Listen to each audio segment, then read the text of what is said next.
Good morning po sa lahat. Sa video na to, nais ko pong ibahagi sa inyo ang mga experience at munting kaalaman at pagkakamali kong nagawa sa kalsada para hindi nyo na maranasan. Lalo na kung ikaw ay nag-aaral pa lang magmotor at gusto mong mag-drive sa highway. Ayan. Start na tayo sa kalsada tutorial. Magdo-drawing muna po tayo. Example po, ito yung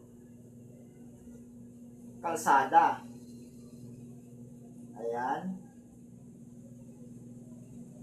Tapos, meron po ditong crossing, lalo na kung nasa syudad ka. Siyempre po, nasa syudad ka, pag may crossing, may stoplight. Yan, may stoplight dito. Tapos,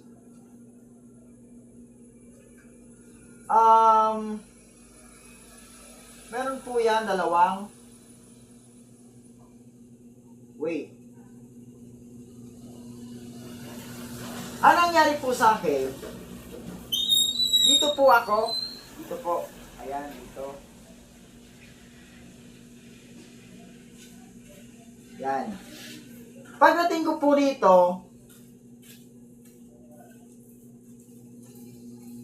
natrap po ako dahil nag-green na tong naka-red na stoplight. Nag-green na siya. So, nag-go na yung mga nakasunod sa akin na sasakyan, kotse, motor.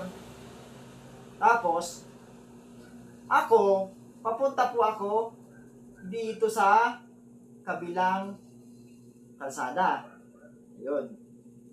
Ngayon, kahit naka-signal light po ako papunta doon sa kabilang kalsada, hindi po ako makatawid gawa ng nakaguna tong mga nakasunod sa akin na sakyan na papunta doon sa street. Kinakabahan po ako dito dahil papunta po ako dito sa kabila.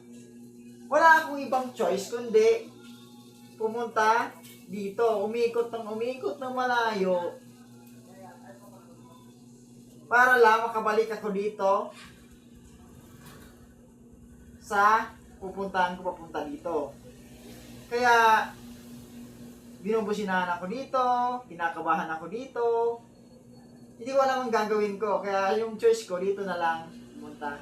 Instead na businahan ako ng businahan nila, dito na lang pumunta. Yun po ang gusto kong ituro sa inyo na pagkakamali ko para hindi yun na maranasan ang mga nangyari sa akin na pagkakamali at kabang naramdaman.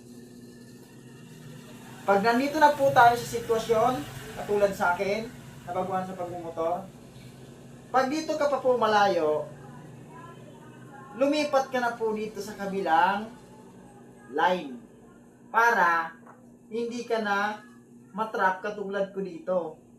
Kaya pag nag-signal light ka po dito, punta dito, once na nag-stop na to, go ka na papunta doon. Hindi ka na matatrap katulad sa akin na nag-ikot pa ako pumunta dito. Napalayo ako tuloy.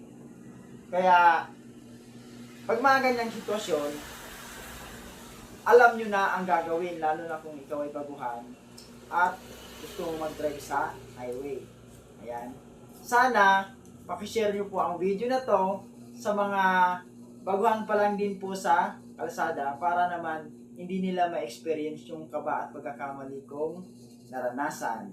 At sana natapos mo ang video na to hanggang dito para naman nakatulong po ako sa'yo na baguhan din sa pagmumotor. Ayan. Palagi kang mag-iingat. God bless you.